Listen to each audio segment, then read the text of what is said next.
Reddit. When did you cheat something and get away with it? I have submitted corrupted Word documents and gotten A's for them. I had a science class that I was supposed to do something for. I can't remember what it was. But I know I was too lazy to do it. It was a class that didn't matter. And I knew the worst that could happen was I'd get a 0 for it, pulling my average down a bit. Somehow he gave me full marks for my laziness. Parking garage hack with a cookie sheet on the sensor. Park and take your cookie sheet. When you're walking back, slap that mofo on the sensor and get a new ticket. Then leave. Saves hundreds in Chicago. It thinks the sheet is a will and spits a new ticket. Wait. Where is the sensor? I always thought the sensor is embedded into the floor and triggered by vehicle's weight. Look for the cutout square. It's metal sensing. Not weight. Full aluminum doesn't work. In high school government class we had a final exam I really wasn't prepared for. The day of. I wore ripped jeans and wrote notes on my thighs in spots I could see by just pulling on a hole a little bit. In high school, I had a pair of jeans that I doodled on with ballpoint pen and markers. By the end of the year, I had a whole mural going down both legs. It was also easy enough to incorporate certain test answers into the mural. I was the top of my class in chemistry. But something was wrong with my brain on our fourth exam. Couldn't think to save my life.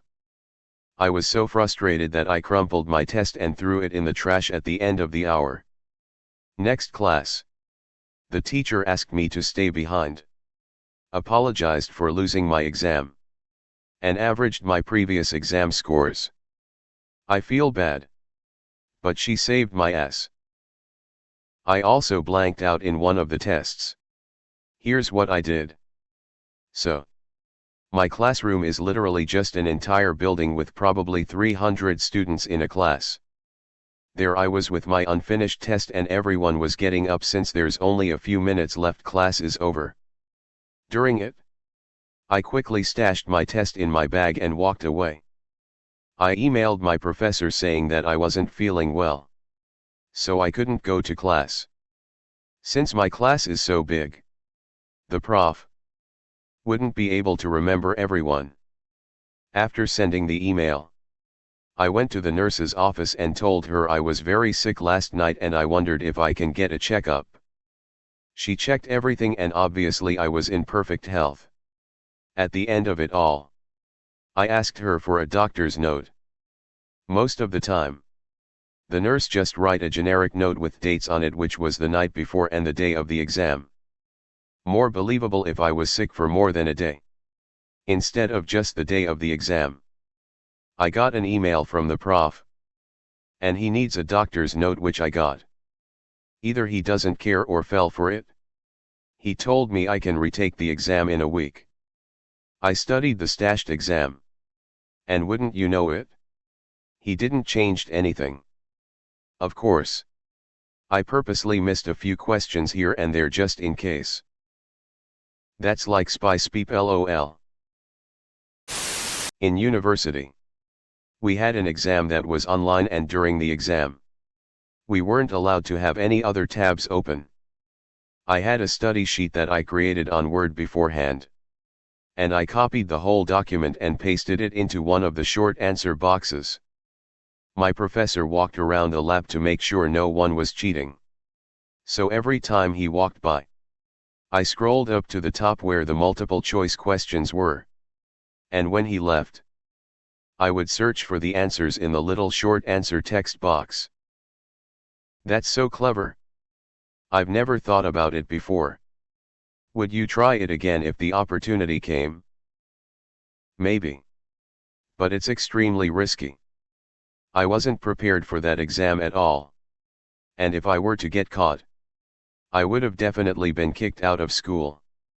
I was terrified that my computer would freeze or something and that he'd see haha. I never had any tests/quizzes online in physical school before quarantine. But when COVID hit, one of my most annoying assignments was to choreograph a 2 minutes original dance in PE. This was last year, the spring of my junior year. I didn't feel like writing a 2 minutes original dance. There were a bunch of requirements. E.g. you have to have at least 10 different moves. Can't have one move for 5 seconds and another for 5 seconds, etc. What I ended up doing was recording myself copying the moves to a Just Dance song that I had playing on my laptop behind the camera where I could see it. I got an A. Is that the new thing? Instead of dance for a week in December, you now have to choreograph your own dance. That sounds so much harder. Yeah. I missed dodgeball December in middle school. I was up at Sprout Ball. I hired some truly random guy at a pub to write to my final exam paper for a media studies class because I had too many advanced courses to study for. Not only did he not beep it up, but he earned such flawless marks, unlike me, that the professor made a special note of its quality. Brilliant work. This was unlike anything you've ever written before. Ouch, and thank God. Unlike anything you've ever written before. Are you saying I didn't write this and that I hired someone I met at a pub and paid him money to do it because I totally didn't do that? I mean, you joke. But that sounds exactly like what the professor was saying. Or maybe a little closer to. I know you didn't write all of this. But I'm not going to call it out unless I see you do it again. He was the kind of professor who put minimum possible effort into his lectures to where he'd bore himself. So I'm pretty confident he scored exams exclusively in the toilet. That. Plus big uni. Loads of students. So edit. I doubt it was written with suspicion but rather bewilderment or surprise, since I normally wrote for that class with, not total stupidity, but also minimal effort. My pub hero actually applied himself. High school gym class. Had to run the timed mile. I am not fit nor athletic. We had 2 days of exercise challenges for a grade. Day 1 being push-ups, sit-ups, etc. Second day was the mile. I was absent the first day when my teacher had paired the class up into partners that would help each other keep track of stats, etc. Being an odd number of students. When I returned the next day, the only person left to be my partner was my old, rude gym teacher. We head out to the track to run the mile. Teacher says one partner from each group go first. When you are done, we will have the second group go. The first group went and I just stood behind the teacher. The second group went and I did the same. Then I waited until she looked to her right and I came up from her left. Breathing heavy. Acting exhausted, I gave her my time. Perfectly happy with my speepty time and not even running a step.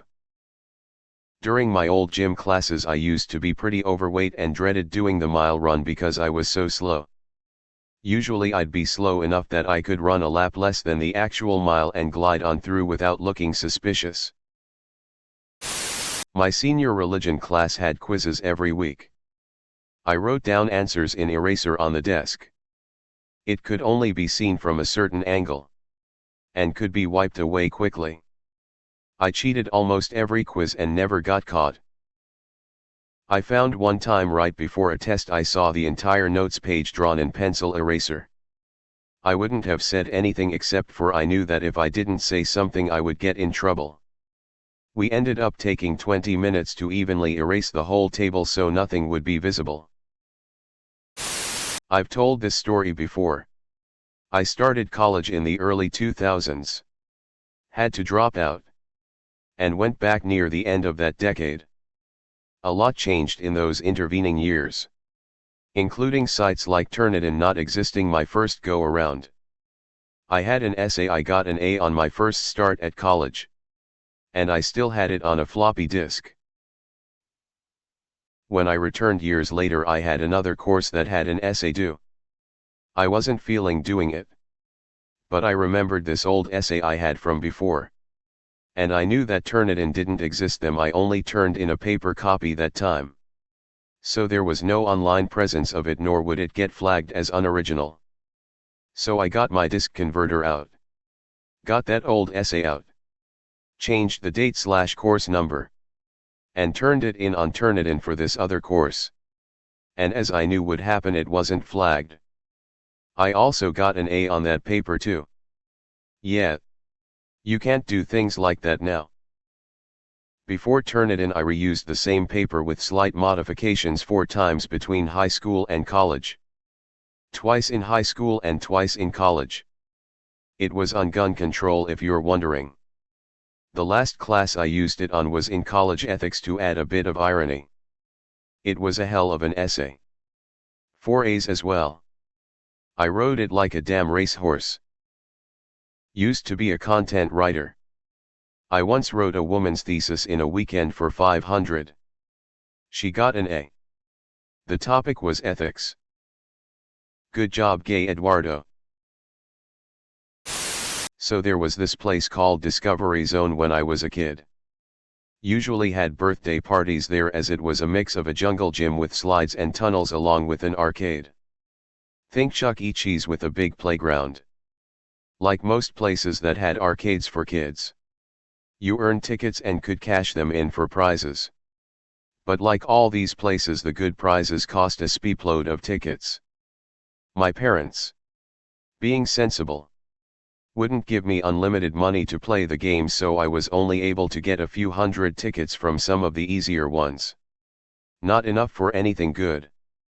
I couldn't decide what I wanted or if I was going to be able to play more before spending the tickets, but I didn't want to carry them around with me. They had a system that one of the staff counts your tickets, writes the number on the back of a ticket and signs it, so you only have one ticket to carry. I really wanted one of the big stuffed animals because they had all the good Looney Tunes characters. My brain went to work.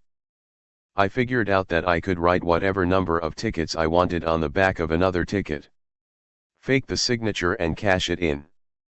Problem was, my writing wasn't good enough to copy someone else's. So I brought one of my friends in on it. I explain the plan to him and he gets to work writing the ticket. To my dismay, the number of tickets he puts down is in the tens of thousands. I thought for sure it was way too much to be believable. But his argument was that it has to be a large amount for us to both get something good. And we won't be able to use the trick too many times. I agreed and figured we didn't have much to lose. We waited until the staff member whose signature we forged went on break and got to the counter while they were away. The staff member looked at our ticket, gave us a good up and down, shrugged and asked us what we wanted.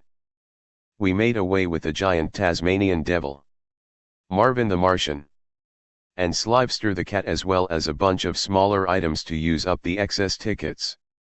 Our cover story for how we earned so many tickets without any money from our parents is that we found a bunch of the game tokens in the ball pit and used them to earn the tickets.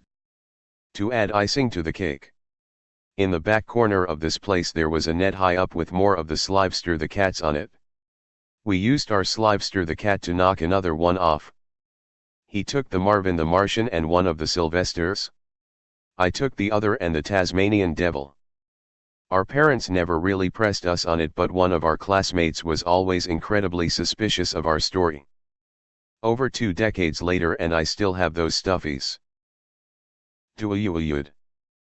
That sounds awesome. In high school chemistry we had to memorize some polyatomic ions, which was just tedious because each had a different charge that I keep getting mixed up. On the final exam we could use the periodic table he gave us from the start of the year as long as there are no notes on it, which he quickly checked. The page was a grainy photocopy and every student had specks of dirt or eraser bits on their sheets. On the main atoms for each of the ions I penciled in tiny dots to tell me the charge for that ion. I got away with it and it probably got me 2 questions on a 50-question test. Now they give us a sheet with all the polyatomic ions. I got a sheet but couldn't use it on the test. I'm sure it changes based on which school you go to. Yeah, probably. I'm glad I don't nerd to memorize it though. Every time I had to write a book report in high school, I wrote it on the same book that I never fully read. Used that book at least 4 times.